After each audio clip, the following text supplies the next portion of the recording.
very much for helping us with this project, this series. And it's my great pleasure to introduce, all the way from San Diego, California, your nerdy best friend, Beth Z Organize.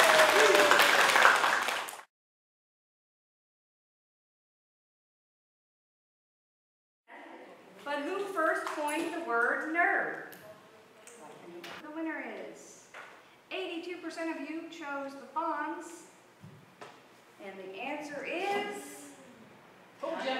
Seuss. I ran the zoo, 1950. That tool was called Poll Everywhere, and it's so cool for instruction. It's so cool for committee work, for board work, for when you have a group of people together and they're sending ideas. Everybody knows when you're presenting that 2 inches away from the person's hand, your audience's hand, is a cell phone. They're waiting for you to be boring. You gotta know that, right? They're waiting for you to do something so they can check their email. Use what they have in their hands to engage. Poll Everywhere is free for up to 40 participants, 40 answers for any given poll. If you start paying, if you're doing a larger event and you want to use more of it, at different levels you can customize the keywords so it's not all numbers that they have to send in, which is kind of awkward. You can also, and I really like this, let's say you're giving an event and you have sponsor members and regular members, or members and non-members at a chamber event.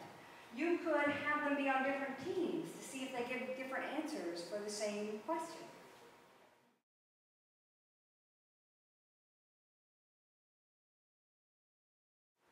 The other day, a few months ago, somebody wrote to me and said, Beth, I have a list of testimonials about what it means to get the certification for our association. It was administrative professionals.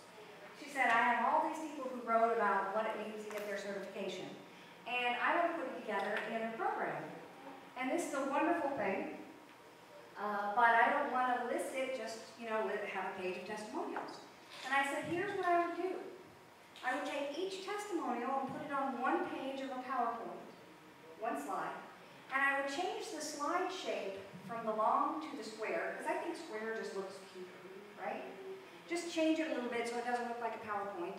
And then I would upload it to a mystical, magical site called Issue. And that's what it ended up being. You can't tell me that this woman didn't become the hero of the office. This was volunteer work. She was an association volunteer, and she did this, and it looks fantastic. She created what is now an interactive, attractive PowerPoint that flips for free.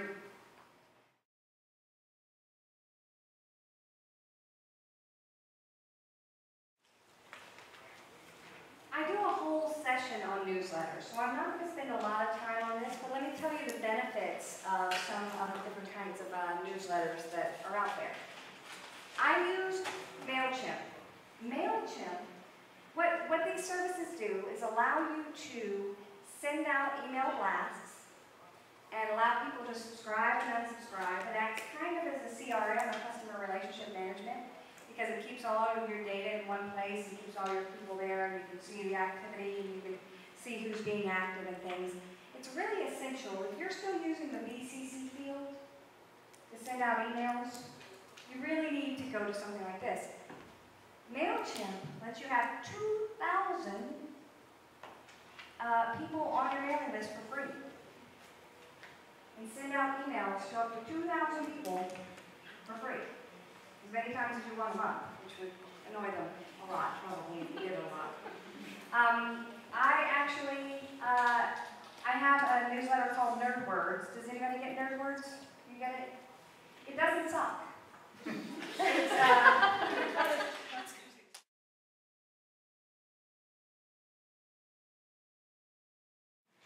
Question for you. How many emails does it take to put on a committee meeting for 5 people? Let's do some math, all right? You send out an email, say, hey, when can we meet? 3 people write you back, with 3 different dates. You kind of analyze that, send out another note, hey, how does Tuesday, Wednesday, or Friday at these times work for you? 2 people write back, oh, no. You write back, let's see, wait, 3 times 5 is 75,000 emails. You said it. Art is a pain in the butt, but there are several tools out there that allow you to cut that time in a very small amount. My favorite one used to be Doodle. Number 1, because it's called Doodle. And anything with a cute name I'm fond of. And Doodle allows you to pick 3 or 4 times and have people vote. But the problem for me is that when I'm saying, okay, well, let's meet Tuesday afternoon, I have Tuesday afternoon free. The Doodle would say, you have to pick a time at 2 or something like that. So whenitsgood.net and Schedule Once both allow you to paint in your availability. So you know that on Tuesday you have a free afternoon, so you just paint it in. And everybody else goes in and paint it in. And all of a sudden, on Tuesday afternoon, a certain half hour will show up that everybody can meet. Of course, it's a 3-hour meeting, but that's not the point. But it's very nice. Schedule Once gives you that availability to do that. Schedule Once makes you register. Whenitsgood.net does not. But Schedule Once is much more attractive. It doesn't make the people who you're sending it to register, but it makes you register to do it. But Schedule Once also has a Meet Me page for free, which allows you to set up blocks of times where people can come and make their own appointments, which is very handy. It also has a paid version for that, but it's very reasonable. And it looks really professional.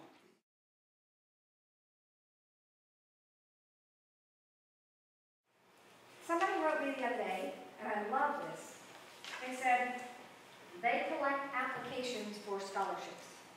When they collect applications for scholarships, they have to fill out a form and send in some letters of recommendation and things. Well, there are a few form builders out there that allow you to integrate that. One of my favorite form builders for an online form tool gathering is Google Forms, which is actually Google Spreadsheet. And then when you click on something to say create a form, but it's pretty basic. But it allows you to collect thousands for free. SurveyMonkey and Wufoo are 2 others that really can cost some pretty good money and have limited functionality. But Google Forms has free for free. But JotForm integrates with Dropbox, which we're going to talk about in a few minutes, and it allows you to have them upload things, and they're immediately dropped into a Dropbox, which you can share with people immediately. So this is great for applications. They actually have e-commerce, so if you want to sell something, you can do it through JotForm as well. It's free for up to 100 entries per form, and then there are all kinds of different variations, but very easy to kind of put together.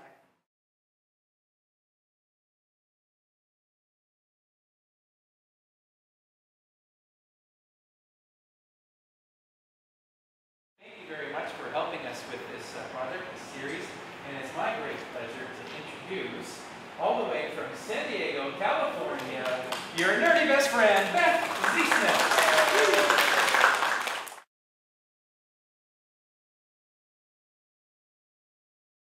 Have you ever had this problem? You have a guy who fixes the typos on your website, and you find them. And you need to tell the guy, hey, look right here, there's a typo on the website, because the guy's not too bright, right? Unlike some of the very masterful web people we have in here, sometimes we hire people who maybe, you have to be very direct about what you want.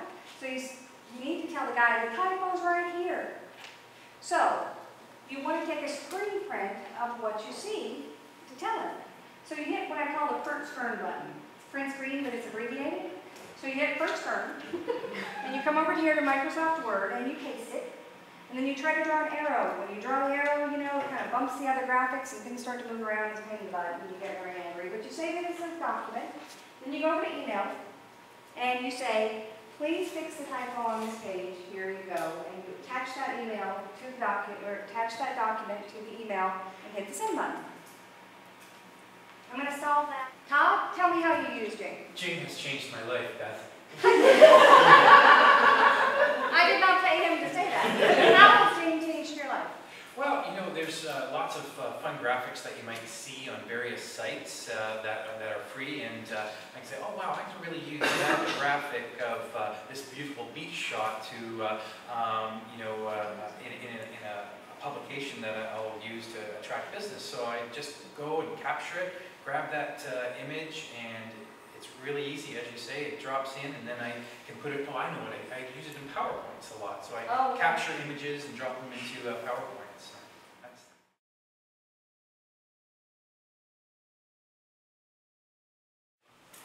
I just want to say, well, if you do any kind of travel, you need TripIt. What TripIt allows you to do is take all those confirmations you get and send them to the same place. And so, let's say, for example, you're going to Toronto, and you have a car reservation, like you rented a car to go to Toronto, and you rented a hotel in Toronto, big trip. You rented a car 2 months ago, you did the hotel last week. You get 2 separate confirmations. In the old days, you'd be sitting there going through your email, or printing them out or whatever, and trying to get the information, the confirmation number, show up at the desk or whatever. But with TripIt, it says, wow, you rented a car to go to Toronto on these days, and you got a hotel in Toronto. This must be the Toronto trip. So when you look at your BlackBerry, iPhone, any device, it's all going to be organized by the trip. It'll tell you the name of the company where you rented, the name of the company you're actually renting from, because sometimes you rent on Orbitz or something and you go there. Then the phone numbers, the confirmation numbers, everything. All right there for all of it. The weather, anything you need, all in there. I gotta tell you, if your senators had had this thing, I don't think there would be a scandal.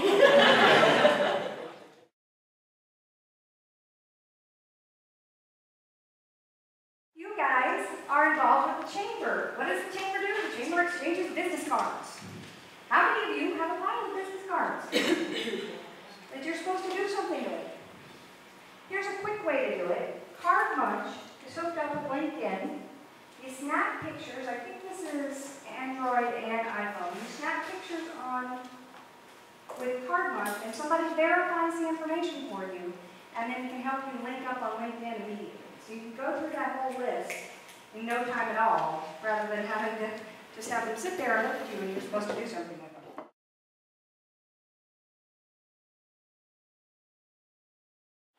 Let's talk about Dropbox. How many of you have heard of Dropbox? Okay. Dropbox is pretty much the standard these days for what we call cloud computing. Cloud computing is nothing new. It just means that the information is not stored on your local computer only. It may be stored on there, but it's also stored on somebody else's computer, somebody else's server somewhere else. And you can access it from anywhere. We've been using cloud computing for a long time, like Flickr, the picture sharing thing, that's all in the cloud, that's all stored somewhere else, but you have access to it. Dropbox changed the way we work. In the old days, 2-3 years ago, we would have a laptop and a desktop, and what would connect them is this little stick, a thumb drive. So we'd walk around, and we'd get something from our desktop, put it on the stick, get on a plane or whatever to work at home or whatever, plug it into the laptop, load it onto there, work on it, and then who has the right version of it? Right? Is it on the original one? Is it on the thumb drive? Is it on the new one? You're walking around, you're like, and then you're working with other people. Who's got it? Who needs it? It's not good. Dropbox changed all that. It's your hard drive everywhere. Synchronized immediately.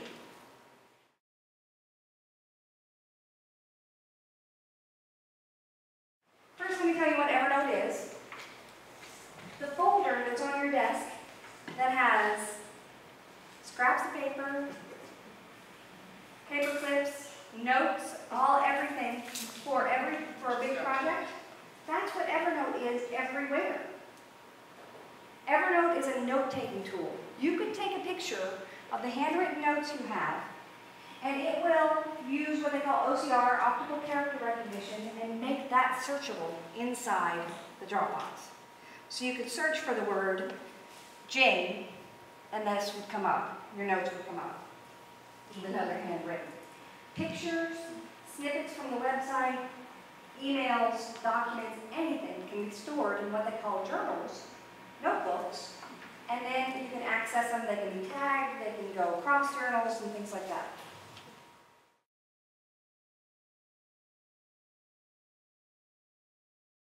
So the problem with all these cloud computing things is that they're free for up to a certain number of whatevers, right? A certain number of gigabytes. Dropbox is 2 gigabytes, which is kind of low on the scale of the cloud computing thing. Evernote is pretty much free. But you end up storing stuff in all these different areas. And you lose it. You're like, where did I put that note? Where did I put that thing? Well, Cloud Magic allows you to hook up all those different cloud sync things that you have and search all of them at once. It's free for a certain number of searches a month, and then after that, it's $5 a month.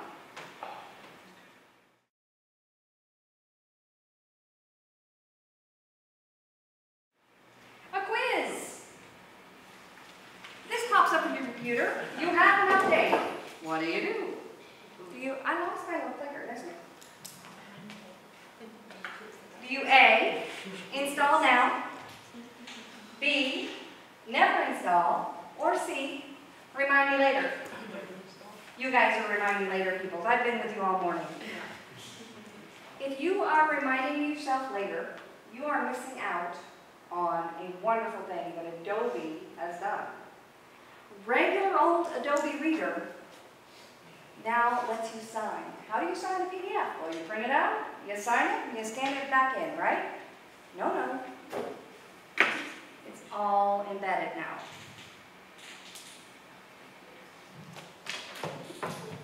This is a form from the Leukemia and Lymphoma Society that I fill out when I sign up for yet another program, which is all too often.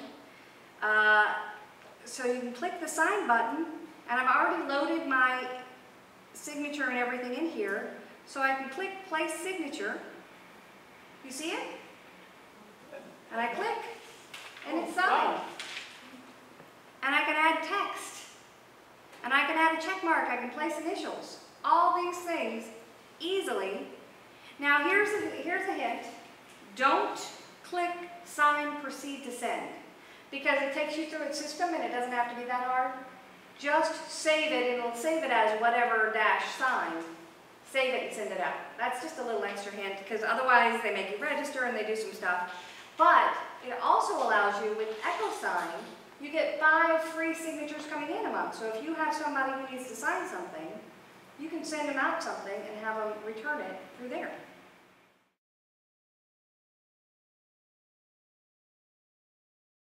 Here is the funniest name that you can't pronounce that's so handy. The tool is if, this, then, that. And I pronounce it if-ta-ta-ta.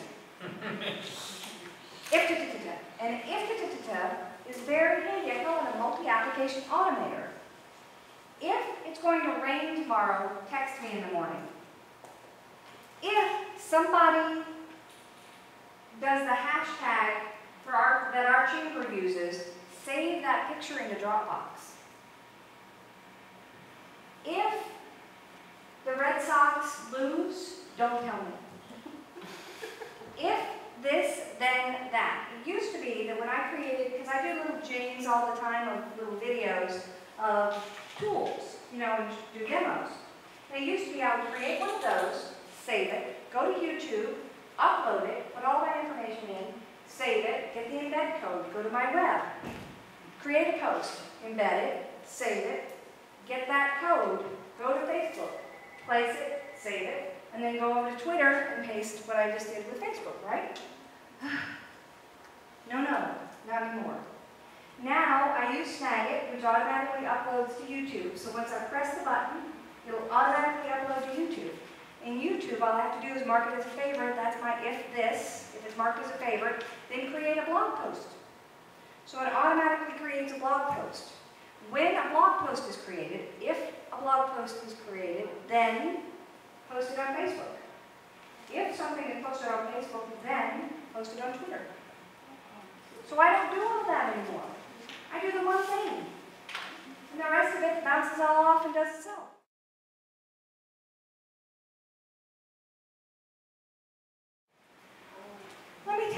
know about your passwords. You have two. And you've been using them since 2011. You have one that's about that long, that's for your everyday stuff. And then you have one that's like that long, for your serious stuff. And you use them over and over again. And I know this, and hackers know this. In fact, it's amazing. And people use and reuse the passwords. Why? Because they're hard to remember. Because how many sticky notes can we have on our computer with the right ones on there? Right? Somebody sneezes, you lost it.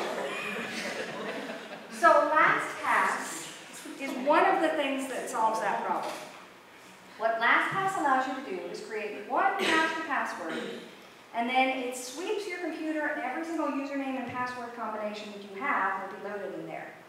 Let me say that again, because you should be very afraid. Within minutes of installing this, every single username and password that you have is loaded and ready. Yeah, in minutes. I swept my computer. I had, I think, 76 users of the same 6-character password that is a member of my family that I've been using since 2003. Bad nerd. It's scary. You can't do that anymore. So LastPass helps you identify those. LastPass helps you generate very complicated passwords. But you don't have to remember them anymore because every time you log into LastPass, it will automatically put them into different places for you. So my passwords now are like that. So the question on your mind is, go ahead, ask it. What if LastPass is... Here's my rule when it comes to any kind of security and giving your password to anybody. Go with somebody who has something to lose. Go with somebody who makes a living by their reputation. Dropbox. If Dropbox goes down, within seconds, it's on Twitter. If it's a major breach, within minutes, it's international news.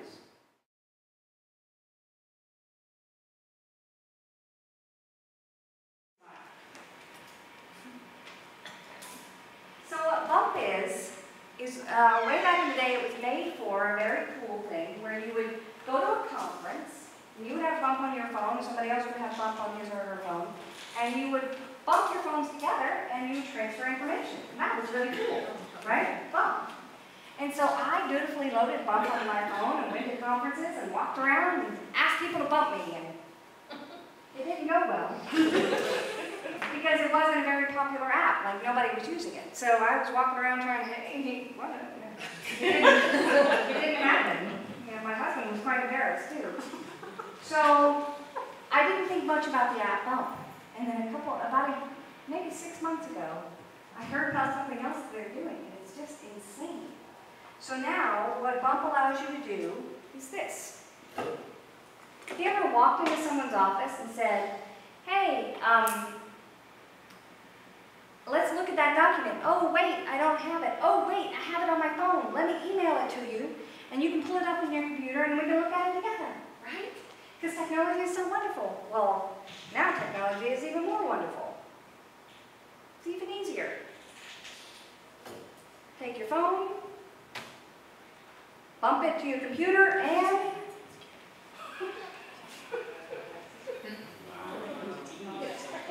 it's like a parlor trick, huh? I love doing that. The other day I was at a conference somewhere in some hotel somewhere, and they didn't have, they were supposed to have something, a handout that they were going to print out, and they didn't have it. So I went down to the front desk and I said, hey, can I bump your computer and pull it up and will you print it out for us? And he said, sure. So I walked around the desk and I bumped the computer, it came on there, he pulled it up, printed it out, and then he was like, where can I buy your book?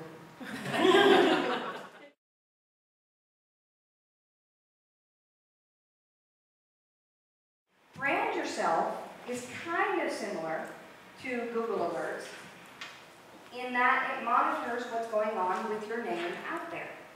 But it allows you for free to create an account, and it monitors the first page of your Google results. And so let's say you're a small business, and we all know Yelp. You know Yelp? Yelp is a review site. so that you can go and these wonderful cream puff donut kind of things. You could go and write a review about that, and other people could say, oh, okay, here's a review of the best cream puffs in town, and I'm going to go here based on that.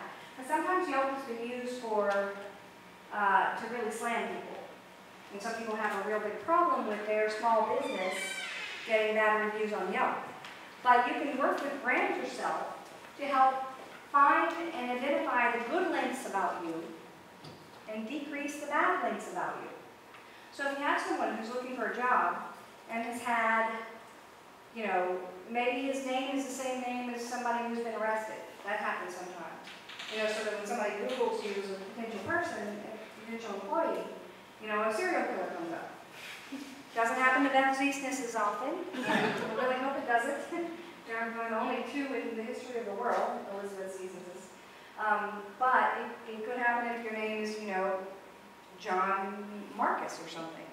And all of a sudden, or Ted Bundy. This is not good for your job. But you can do Brand Yourself to identify good ones and try to move the bad ones down the page. And it will give you hints and it will help monitor that. So I received a report saying one of your links is moved. Is this a positive link about you or is this a negative link about you? And you can identify that and then work with them to try to submit links like your LinkedIn information and your other sites and things like that so that the bad things go down the page and the good things stay on the page.